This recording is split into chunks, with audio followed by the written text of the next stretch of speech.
So welcome everybody to this panel round with different people from different organizations, associations on the topic collecting computer history at the Vintage Computing Festival 22.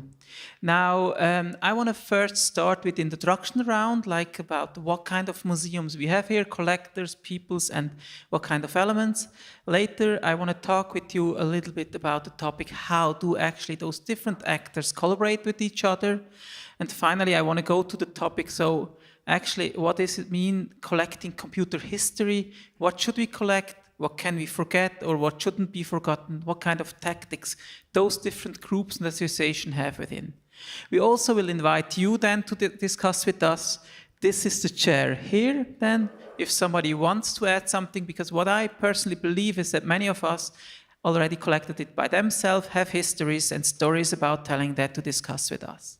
So now the first round, a quick brief introduction. I'm going to ask everybody of you telling quickly about what kind of museum collection initiative you are, what are you doing, what are you collecting, what are you not collecting in a way, and a little bit more so people know about your initiative.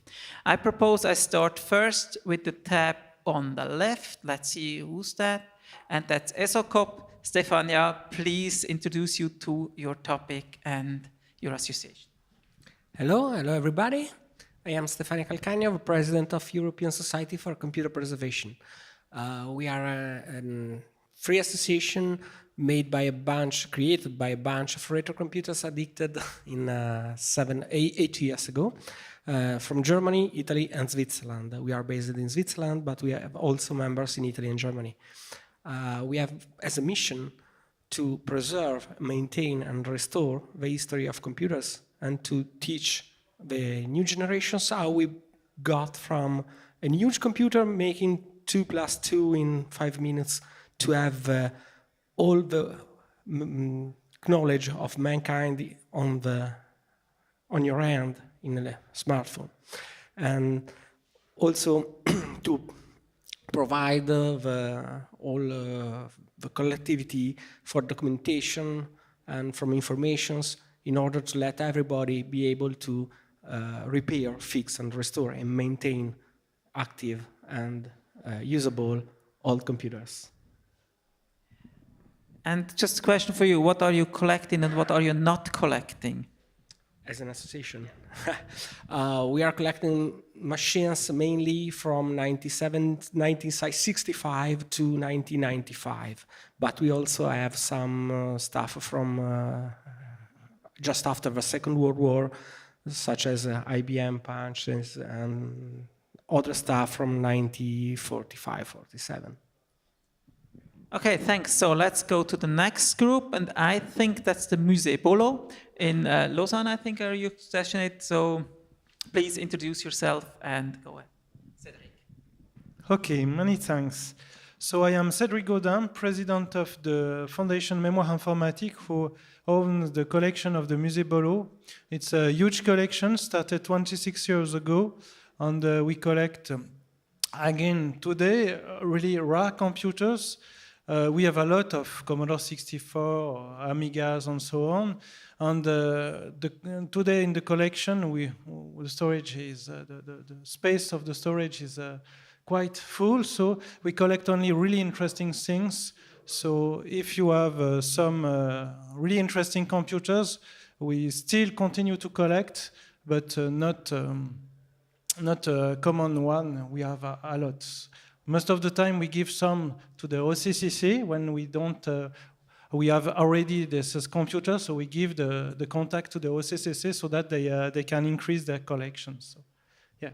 And we have exhibition at EPFL where you can show only a small part, a really small part of the collection, 3%, and we make a lot of guided tour for the students and the children and also the people, yeah. Thanks, Cédric. And I think it's now the next step is going again to the left for you, René, to the Swiss Digitization project. You collect something else. Yes, I'm coming more from the game technology side, and normally I'm a game designer at the University of the Arts. And there we collect, just a side note, we collect also game consoles and normal games. There we collect also especially bad games to show students how a bad game is made and not only the good games. But I'm here with SWISSDIGITIZATION.CH. We search oral history because one of the problems today, we see it out there, we have artifacts, these are clear, they are there.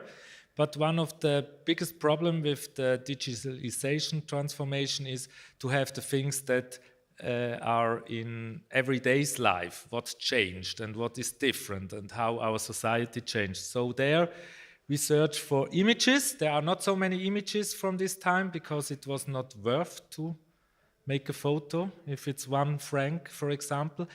And we search there people who are talking about what they are talking or writing about what they have learned, see in the last 40 years. Thanks, René. And now I go to the OCCC Computer Club, Stéphane. And yeah, it loads at the moment. So please explain, what are you doing? What are you collecting? Okay, thank you. Okay, hi everybody. I'm Stéphane Pitteloud. I'm the president of the OCCC. OCCC stands for All Computer and Consoles Club. We are a club in the French part of Switzerland. We are based in Martigny. This is in Valais. We are all French-speaking people here. I think you didn't miss us. Yeah, the OCCC was granted 5 years ago for me and 3 other friends because we had a constat. Once we remarked that we don't have the possibility, we don't have the opportunity to actually use our computers. We all have many computers somehow at home, but we didn't have the opportunity to plug them all and to try them. And then we thought maybe it'd be a good idea to make some exposition, some booths, to make this computer usable and to show them to the publicum. And here we go. What we did is once a year we make an exposition in Martigny. This is always the first weekend of June, with a free entrance where we expose each year with a new theme, some computers, about 50 computers that everybody can use, touch, and play with them. This is really the main goal of the association, is to have those computers preserved and exposed to the public. We collect mainly computers, but we have some other people in the association that collect consoles too, hence the name. And actually, we have a pretty another organization that other group that we have here.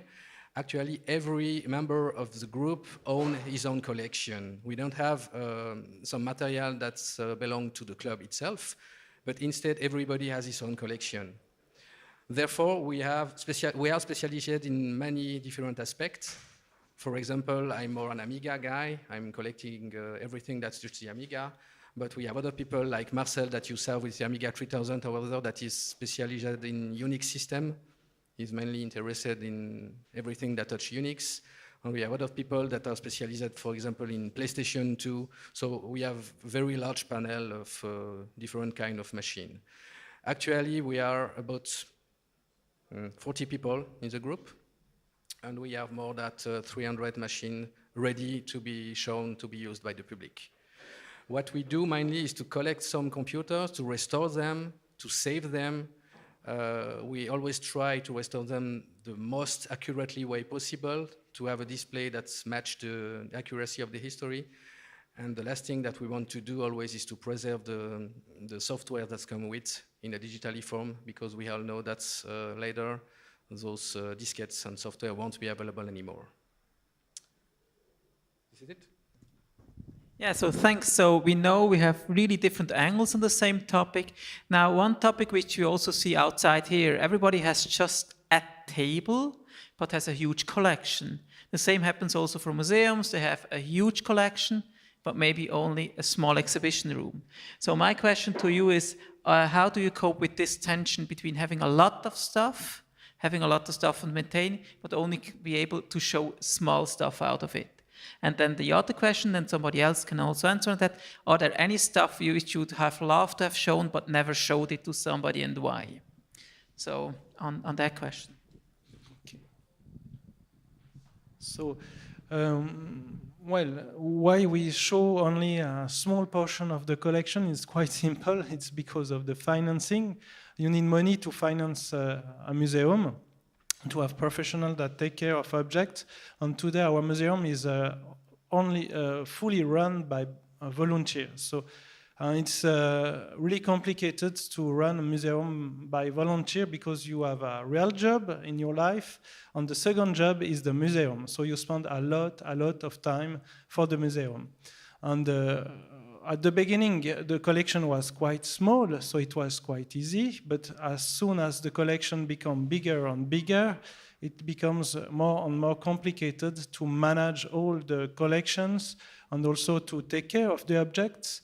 And one moment in time, you need to say, okay, now we need to select what we want to collect first, to select also objects that we want to keep for preservation, to show, to have an exhibition, for example, a nice object to show, and some object also to make them running again, to see to the people the experience you can have with computer, with the software also, because the software is invisible. If you don't have, sometimes you have emulators, but it's not really the same as the original computer. Sometimes you need really the real computers, first to do the emulator that is quite close to the computers, and to also to experience the way the people used the computer and to understand the way it was used and working, in fact. So this is also, there is also a historical perspective behind this object. You have also the history behind each object. If you think about the Depra mouse, you have a whole history of Swiss computing behind this small mouse, this small object, and there is people that need to tell this story today because they are still alive.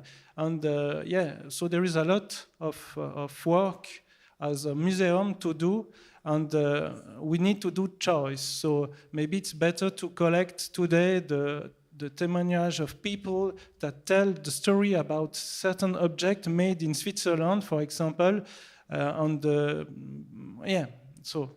is some choice to do. And how you respond on that? Do you have also this issue? I think one of the issues is always, if you want to have, everybody knows in here, to have something playable, in our case, a game or something, then the thing is that it can be broken. So if you would put everything out there, then 50% would be broken. For example, we had Amiga made as a company first Atari 2600 board where you can balance. And we bought one, of course, and it was very funny, and we exhibited it once, and then it was crashed. And so I think this is also one of the problems.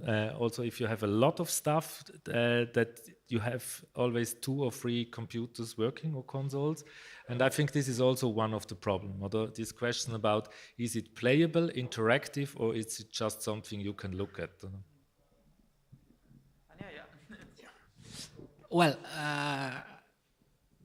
we have 2 topics to talk about.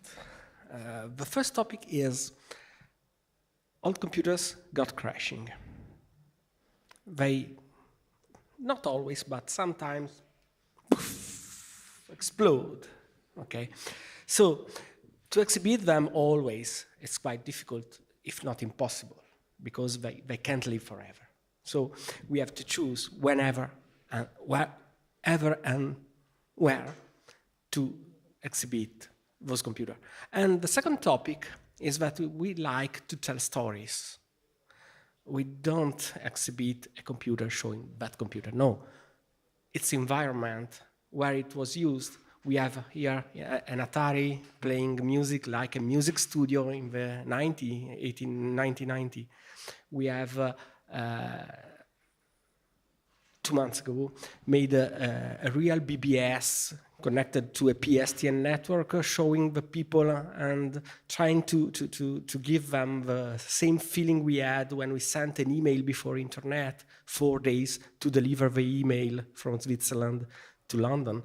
And to tell these stories, there is a huge work. And as Bolo said, we are almost volunteers. There is no money in this business. It's not a business at all. it's a business for others. We spend our money to let these machines survive. So we have, I think, everybody the same problems, and That's all. Stéphane? Yeah. From the perspective of the OCCC, it's a little bit other story.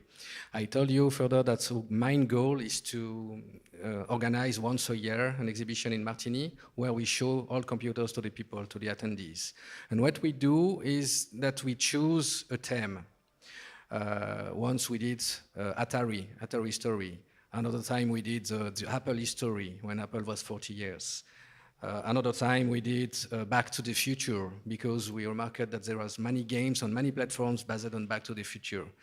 And once we choose the theme, then we decide what computer will be prepared for this theme. And we have about 6, 7, 8 months to focus on those computers, to make them usable, prepare them, and hopefully that they don't burn when we turn them on. That's the main problem, as you said.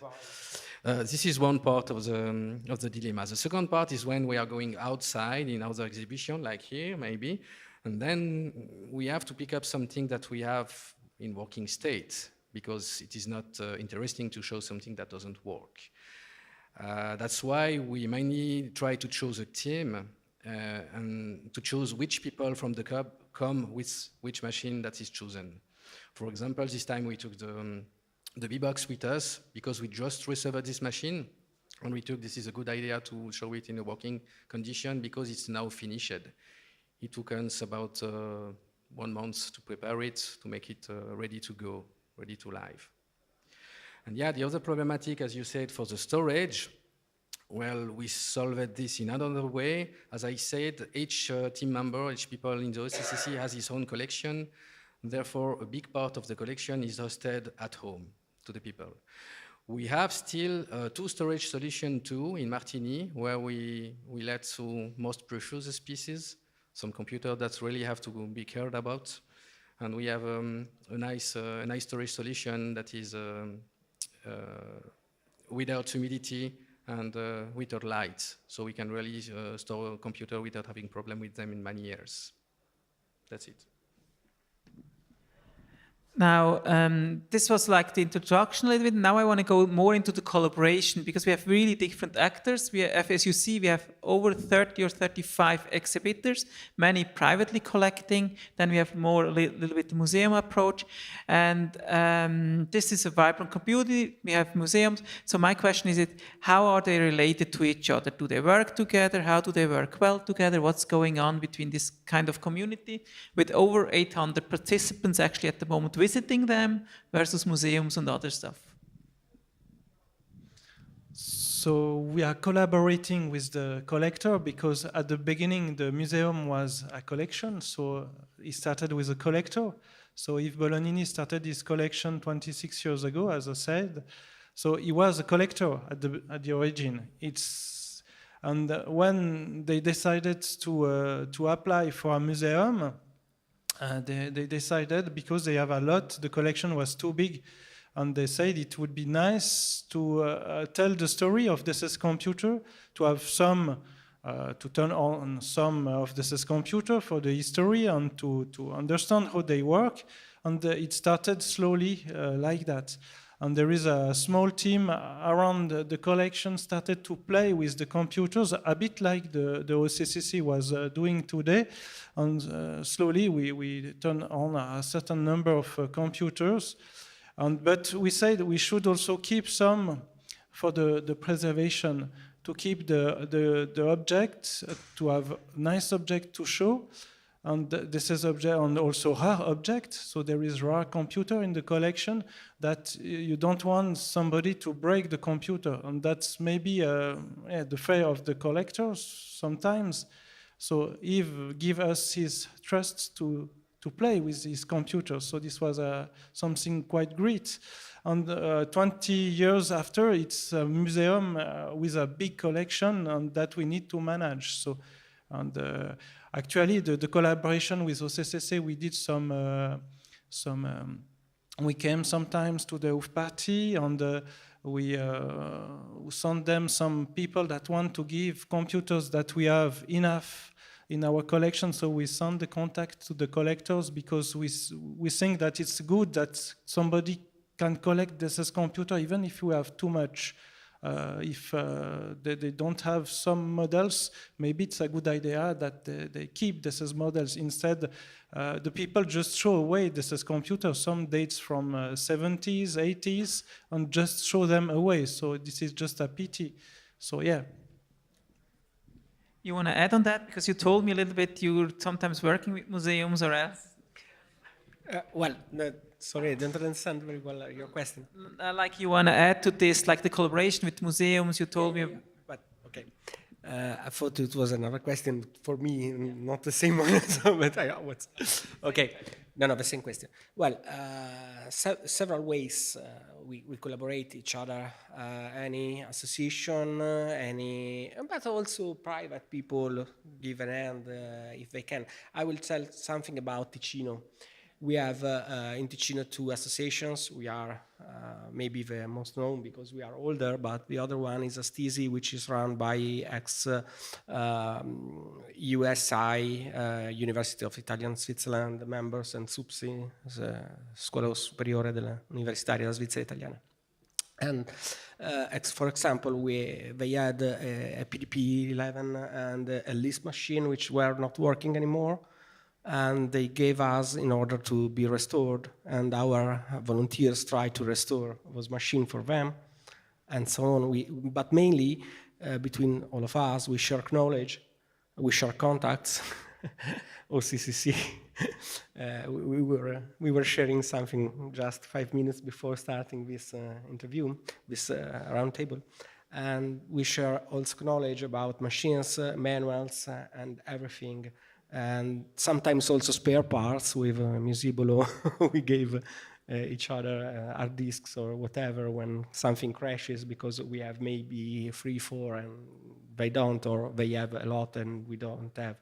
So also because we are volunteers, we have to collaborate, and we are keeping up a scene which wants to maintain live and in the memory of the people, the history of informatics, and how it is possible to do it without collaborating is impossible. So we have to, and we love to.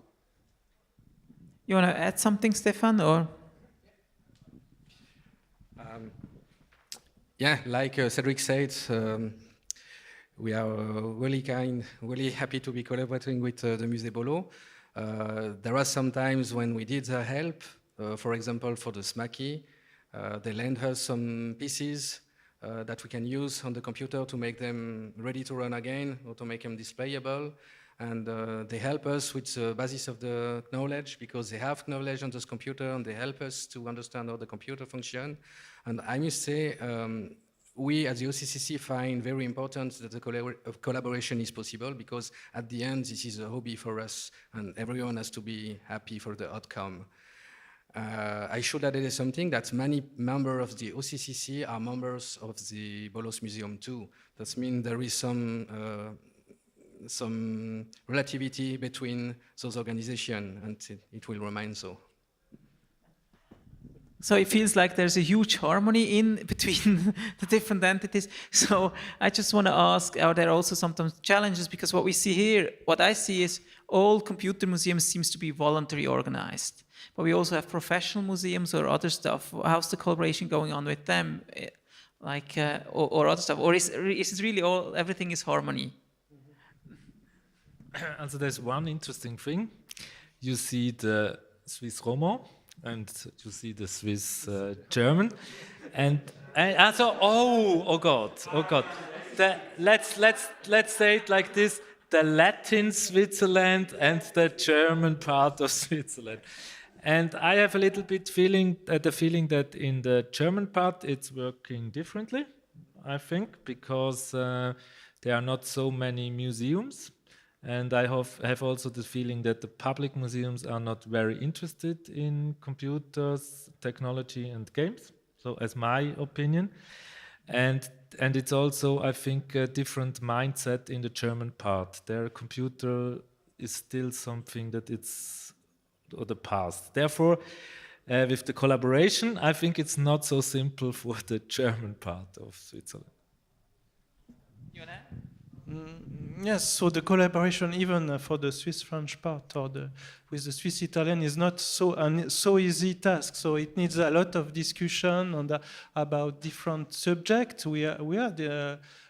Sometimes we don't always agree together. So we need to talk to find a common ground to work together. This is not so easy. But it's possible. So I would say there is no talk in Switzerland, in the German part of Switzerland, about these things at the moment. I think it's another stage of collaborating, because in the Swiss part it's more no collaboration at all. But this is just my opinion, to be honest. Also, I made an exhibition with Swiss Games from 2008 on, and we were the most of the time alone in the darkness. But therefore, I think it's really a difference. Of course, it's not simple, you know. yeah. But let's give me an example what was not simple, so we have a little bit more specific feeling. So what was it about? Specific feelings. Always saying just special or difficult. I want to have specific examples so we can understand what was it about. We collaborate and we love to collaborate. Okay. So maybe because we are Latins, don't know, but we are always guests at the OCCC. A lot of years we go. So.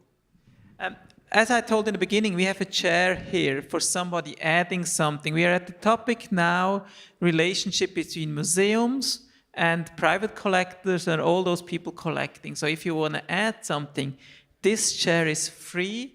It's quite a nice chair. Just add it and add to the panel, because we want to make a little bit of discussion about it. So it's from this round on. So does somebody want to take up the chair and add something to the debate on the harmony between museums, collectors, and other initiatives?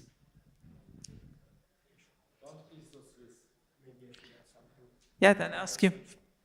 No, if I just would like to take my personal. That's okay. That's okay.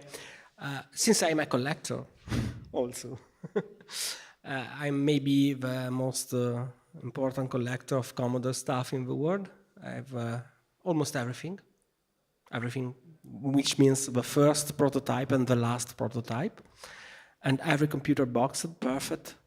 In my room, my Commodore room is wonderful, and it's totally different between the collection of European Society for Computer Preservation, because as an association, as a museum, we have to show people the environment in which the machine worked, not the machine itself, not the box. Has no meaning for European Society, the box of a computer. For a private collector, as I am on the other side, the box is wonderful. So we have a big difference from appliances and devices collected by private collectors and appliances and devices collected by museums. That should be a point. I don't know if you want to add something. Yeah, I can add something. As you said, Cédric, the collaboration is good in the whole picture, but sometimes there is some point where we don't agree. And this is logical too, because you're a museum, we are collectors. I just think that the main information is that the main goal for everybody is the same. We want to preserve all computers, we want to make them available for the future, for children, for the people that come after us to continue to be able to use them and to understand them. But sometimes there are some points where we don't agree, and we simply have sometimes to agree to disagree. The main problem is to accept to do that, and just have to discuss and to make it happen. But I think we are all grown enough yet to be able to do that without fight. Without fight. You want to add something? Well, and afterwards we go to the next topic. Yeah. So when you are a collector, you have a big collection. One day you realize that one day you will die, and your collection will go away. And at the museum, we receive a lot of computers from collectors that are quite old because they want the collection to be preserved for a long time. But this is a challenge for a museum. But this is the relation collector have with the collection. This is really the baby, so they want to keep their baby. They collected things for years, and they want that the collection survive to them. And sometimes the museum is made for that, maybe. But it's difficult for us because we have volunteers. So one moment in time, we need to have a finance and to build a big storage and so on, like with Hunter. But it's really difficult to reach that goal. And then to make the museum working. This is the other point, so yeah. Great. So if nobody takes the chair, we're going to move on to the next topic, building on your topic. Now, if you collect stuff, what you see here a lot in this exhibition, you see many devices, you see smaller devices on those elements. And what I would like to discuss now, so what should we preserve actually from this history of computing? You mentioned it a little bit in the beginning, René. What is worth to be collected? What is worth not to be collected? And what should we preserve from this history of the last 100 years actually computing for the future? So what is worth to be preserved? It's actually a pretty hard question, because I think that at some point everything is worth to be collected. But if you have to put some priorities, then I will say that the most important thing is the software, because without the software you can do anything with a computer. It's a nice display things, it's nice to say that you have some prototype, but if you don't have anything to make able to run on it, then it's worthless.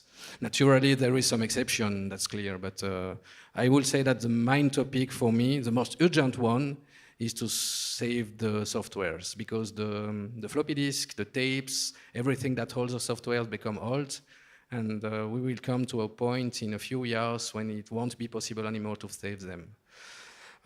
On the machine front, I think that somebody has to check how rare a machine is.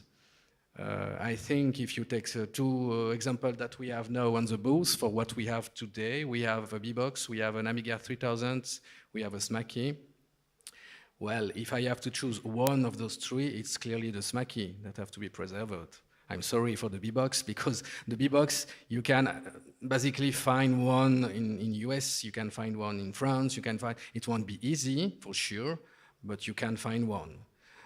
In contrario, you won't be able to find a Smaky 6 unless you are pretty lucky, because the Musée Bolo is the only one that has this collection. We have some too, but not as big as a real collection. And if someone tells you have to throw this away, then it can be dangerous. And the Amiga, well, you can find an Amiga everywhere, so it doesn't come into the question. But ideally, I won't throw any away. I want to hold them all and solve them all. That's clear, yeah. I was not totally agree with you can find an Amiga everywhere, because you know that there is one Amiga that you can't find anywhere. It's an exception. Yeah, should be. I'm joking. Yeah, absolutely. You are totally right.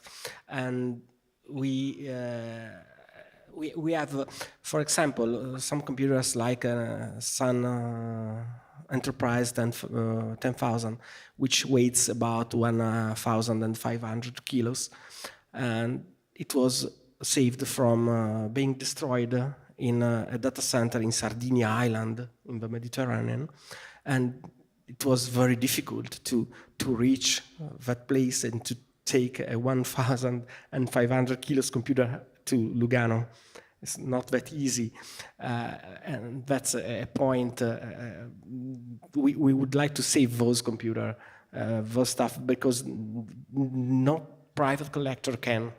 And also, if private collectors then leave to museums like Bolo, their collection, they won't ever have a Sun Starfire, because it's impossible to have at home. So we are trying to save those kind of computers, which made the history of informatics, of internet, and we try to save also the informations inside. I mean, the content of certain hard disks, or the dump of EEPROM and ROMs of the computers because as the floppy disk, as the tapes, they have a finished lifetime, and we try to preserve the contents too. Thanks. And your side, René, what should be preserved and what not? Also, we have a Vectrex out there. This is our Vectrex on the things. And the first thing is, I think it's important also to collect what people are talked about these computers, what is around, what was the culture it was embedded. And I think this thing we can collect with YouTube videos and things like this. But I'm also to the question what we should, also in this area we can't collect everything that is there because it's just data and data is storable. But of course the other thing, how the interaction works and so on, therefore I'm a little bit in the position to say we should collect that we can in the future tell another story than the classic positivistic mainstream story we tell today about games. And I think this is important. Therefore, we should have also this other type of computers or games that didn't work like the mainstream, so that we are clear there is another thing than just we had Amiga, C64 and so on, because this is, to be honest, a little bit on a today views on this, it's the mainstream, was the mainstream in those days. But there were a lot of different hardwares that are, as the SMECI, for example, showing something else. It was not the classic democratizing via privatizing. It was something else. Therefore, as an example, there is everybody knows Plato systems.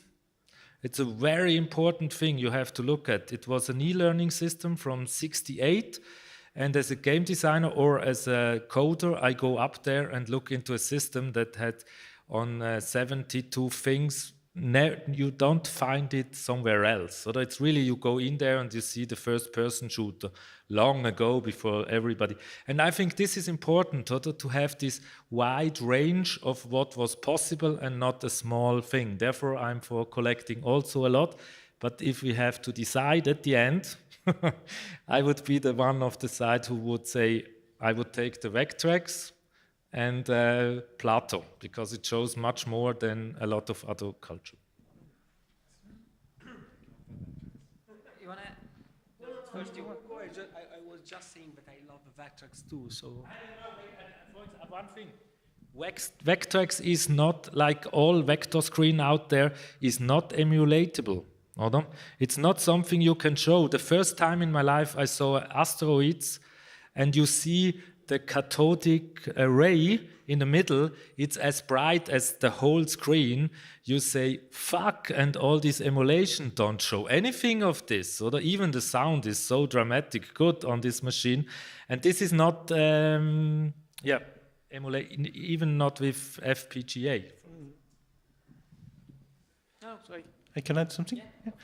So, well, what is important to preserve for us, we have made a choice, so Swiss computers, because this is local.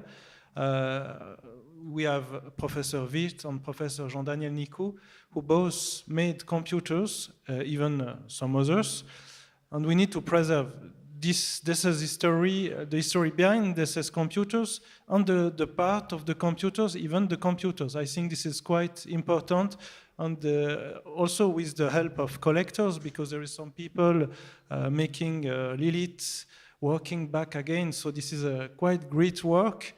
And we have also rare computers, like Cray computers, which we will it will be difficult to put back again to life, because this is really complicated computers, and this is really rare computers.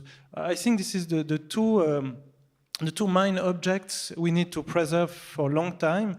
And for the software, it's important to preserve the software, because it's just, if you think about the software of the 80s, I think today in one USB key you can have maybe the software of all the world in one key. I think it should not be impossible. And and the media are not really stable. The magnetic media and the transistor-based media are not really stable over the time. So we need to preserve these things, and also the documentation, because the paper tend to disappear. And to digitalize the paper also, sometimes it's a good idea to share the informations. So, yeah. Okay, thanks. Now, again, question to the audience. Are there any questions to them? You only have to take the seat on this collecting. What should be collected or not collected?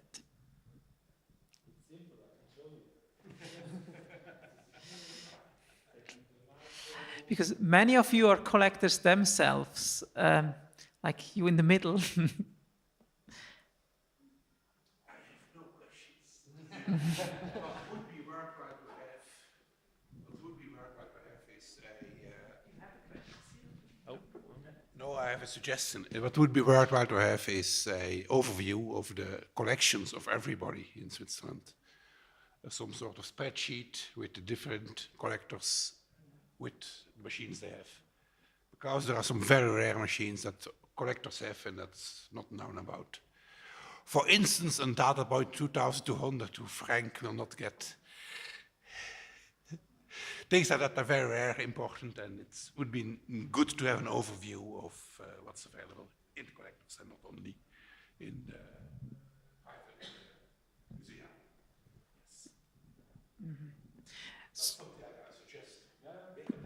So how do you reply? Is this existing, or why doesn't it exist? Because you have your association, and you all harmonize, but you don't have an overview. Or is there a list already, or what hinders us to build this list? I think the suggestion is very good, but the main problem is, I know, for example, for the Musée Bolo, it's not yet doable because they first have to make a list on what they have, because they have so many computers. Each time I go in there, I discover something new. I mean, it's not so an easy task to test an Excel list until I have this, and this. Even if I take a simple example for the PET, the Commodore PET, you have, I don't know, about 30 different Commodore PET, and each one is different, because each one is a kind of specification that's different from the other one. I personally, as collector, have 2 PETs. And I think it's already enough for the place that I have, because otherwise my wife will kill me. This is another topic. But you know, yeah, for sure, it's a good idea, but it's not so easy. Even for us in the OCCC, as I told further, each member has his one collection. I have a listing for what I have. I'm not sure that every member has one. But this is something that we have to do and something we want to create. And I think maybe it could be a good topic maybe for the next year to bring this on the table to begin with. Then come the possibility to make the differentiation, what you want to list. Because if you want to list everything that you have, then you need a big Excel list. You have to choose what you want, you know. But yeah, the idea is good. I add one thing. If you see on our site, there is the list of all the computers we preserve, divided by producer and or other trees. But we have about 4,000 computers, and you find 690 something more or less different models. It's quite hard to enter the real difference between a model and another one. And another thing, as Stéphane correctly said, you have to choose what to list. We tried to list our software. After weeks of work, we got maybe the 2% of the job done, and we decided, okay, let's do it later. So it's very hard. Okay, so there is a struggle with your whole list on that topic. Now I want to go back to one topic you started to discuss a little bit. That's the topic, okay, history is often told now to the back and it changes over time. Okay, your statement quickly, and then afterwards you have to sit there. There is no standing.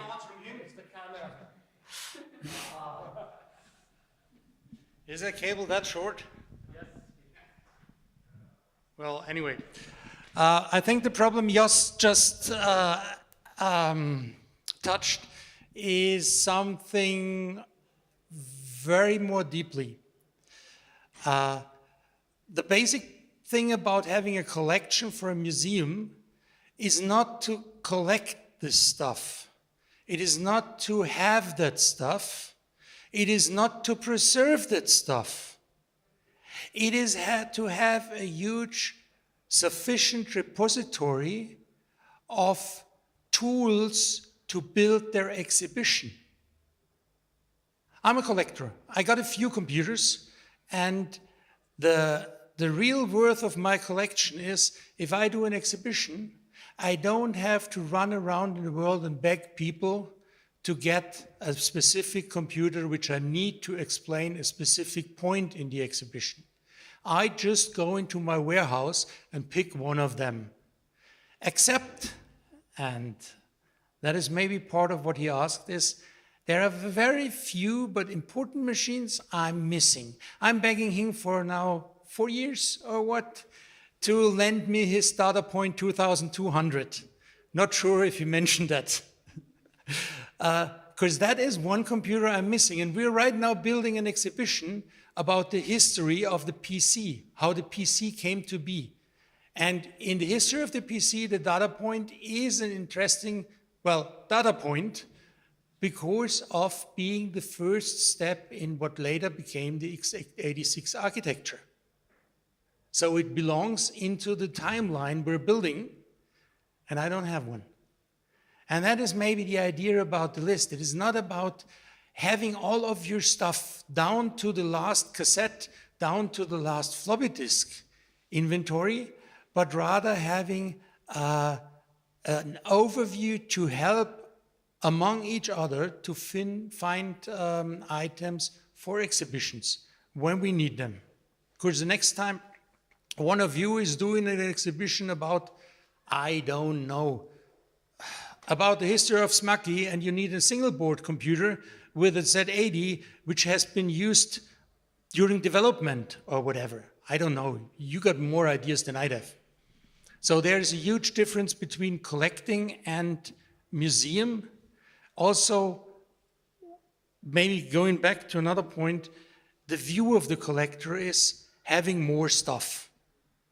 I know it. I am a collector. I love having more stuff. And there's just one thing to satisfy a collector, which is, again, more stuff. Yeah? Which is completely different from my view as a professional for doing a show, doing a museum. Because here I don't want to have more stuff, I want to have the right stuff. And on the interface between museum and collector, we have a clash of culture. Because the collector really loves his tiny little 64. This is a piece of his heart. I, as a museum, but also as a larger collector, see this C64 not as a piece of the heart. I see it as a source to pick out a SID chip, which is like stabbing that collector into his heart. But we have to see the difference between a professional viewpoint and a collector viewpoint. And this brings a lot of tension between these groups and within these groups. Yeah, of course, sometimes when I'm serious and honest to people giving me stuff, I don't really get the reaction I should get. Yeah, so all this is a very, very different area which we simply mix up with collecting, museums, and so on. It is totally different viewpoints, totally different areas, and a lot of tension between these areas. And we need ways to overcome it. So, and I'm gone.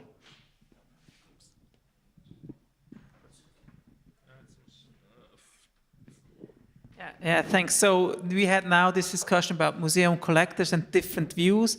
Now, really, I don't want to pick up your topic again, and that's the one, like, history is also telling stories from different angles. And you mentioned it a little bit, it was a little bit also the engineering story, coming from which processor to which story. There could be also the velocity story, getting faster, or the distribution story, more people get it. Now my question is, but there are also the gaming story, children playing games. What kind of stories didn't we yet tell about computer history? Like there's the story about what was the role of women within computing, what was the role for other stuff. What other stories could we tell which are not so well told about the computer history story, like aspects of it? I made an interview up there with a guy who said, yes, I was not so in this digitalization. And then I start, and he told, yeah, I was a chemie laborant. I don't know, what's a chemie laborant? Yeah, someone worked in chemistry.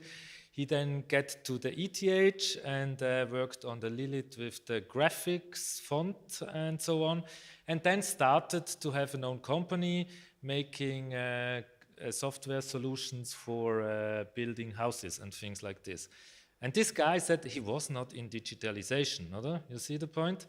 The problem is they were all in digitalization. And if you look at the Swiss game design scene out there, they were all crackers and made games. And then this ended, and then they are CTO at the moment at Search.CH and things like this. I think this is one point. This having Vita, also what your life was about, because this is also something that tells a lot about this whole thing.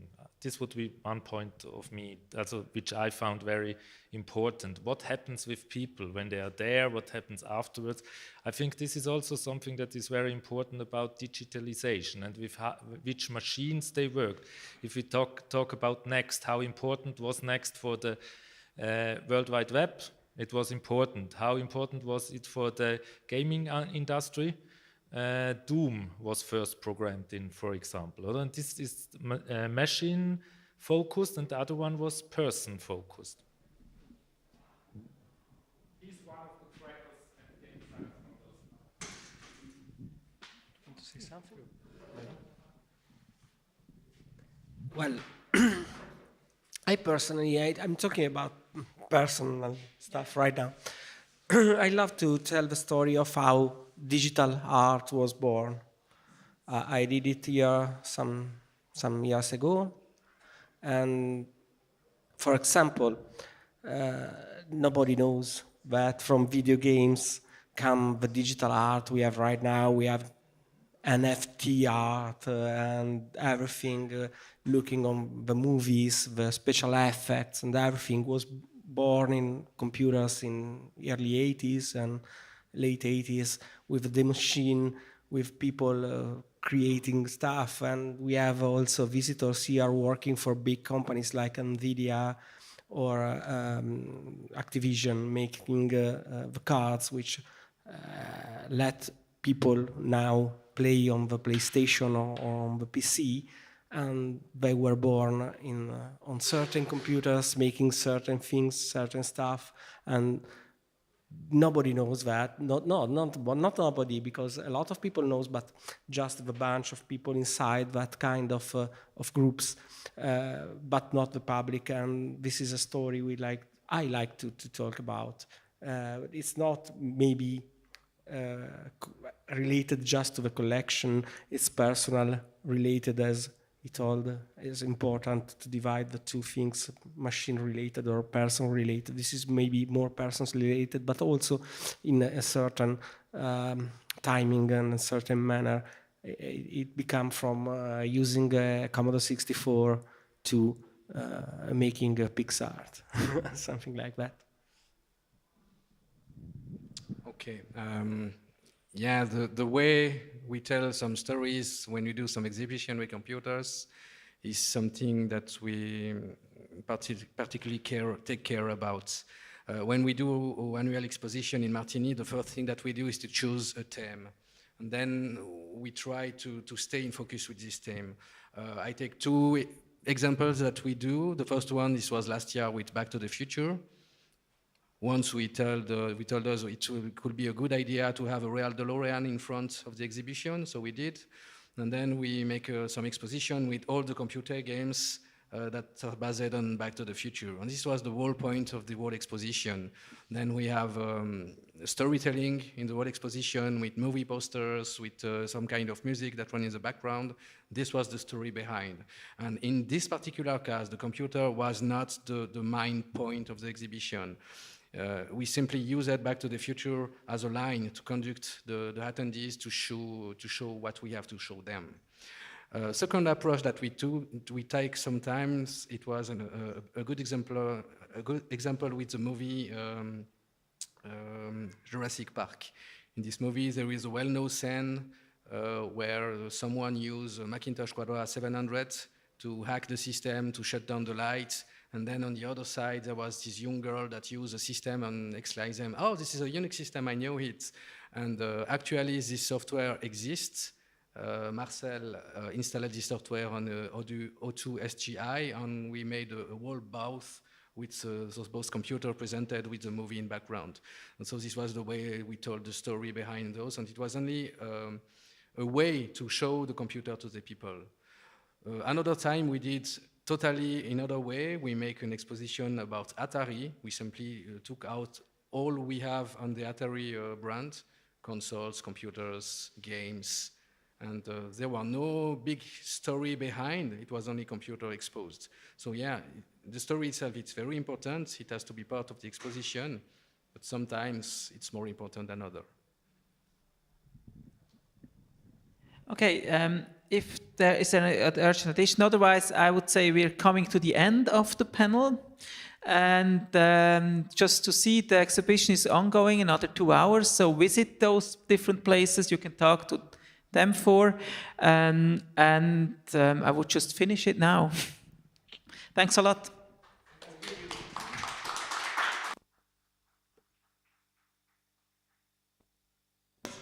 Yeah, chair.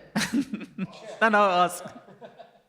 Yeah. I guess many people, I'm a small-time collector, I happen to enjoy small handheld computers, but they're all in a box in the cellar, and along with a lot of other, what my wife calls computer junk, but one man's junk is another man's treasure, and when I see this out here, how can I, instead of throwing this in the old electronics bin in the Gemeinde, how can I make this stuff available to people who can use it? Here you have the right persons and the discussion how, like one is of course you can come every year here and we of course show them, and then other was, I give the answer to you because you have the whole network on that topic. So generally we accept donations. So you need to contact us with a photo of your objects, and then we decide if we want to keep it or not, because we have we have a lot of computers and not enough space. So that's the problem, and I think the others have the same problem. If we don't accept, generally we redirect to some other people. If they are interested to have this object or not. That's the point. Most of my computers are handheld, so they're very small. No, it's small. Yeah, it's small, but we have a lot of them. For example, the Palm computer, we have more than 100 of them. So, yeah. And one thing is also something, if you look at, in Switzerland, there are a lot of these local museums. So every town has a local museum. And they normally show 10% of what they have in the background, oder? And each person can also give things to these local museums, and then they have to decide, oder? I never ask someone of them if also people come by with computers, to be honest. And on the other side, perhaps we have to do this. We have to go there and say, I have this computer, I want to spend it.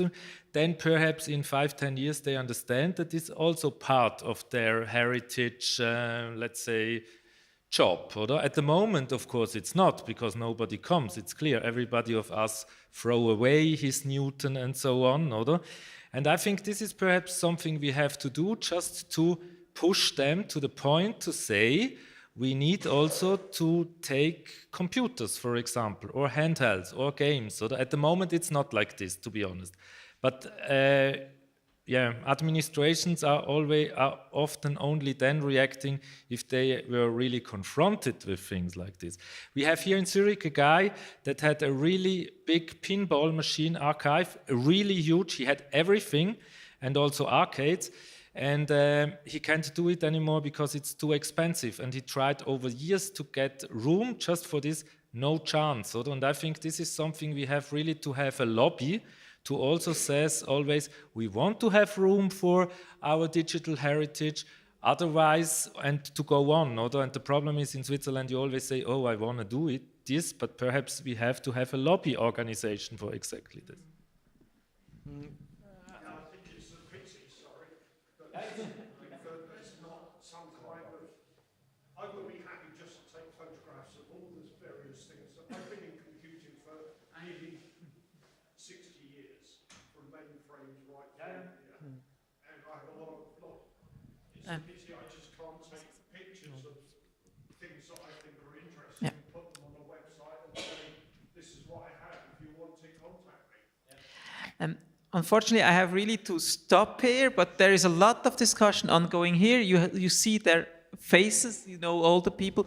Many are also collecting here. You could ask people that are collecting personally. And the next talk in here is more about the personal history of Manuel, I think, on the C64, who wrote the book about his histories on the C64. So now there's the next talk going on here. But thanks a lot for your participation and your questions.